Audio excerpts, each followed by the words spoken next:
Hi! In front of me is Realme 11 Pro, and today I would like to show you how you can switch on or off location of this device. First of all, go into Tab menu and look for Location shortcut. When you find it, click on it. As you can see, mine is blue. That means that location is enabled, but you can always disable it by choosing the same shortcut again.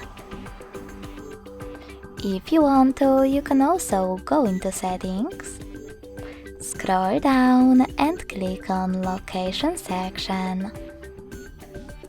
Then click on this switcher next to Location feature to switch it on or off.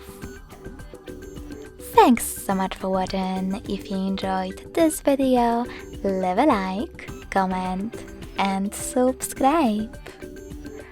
Bye!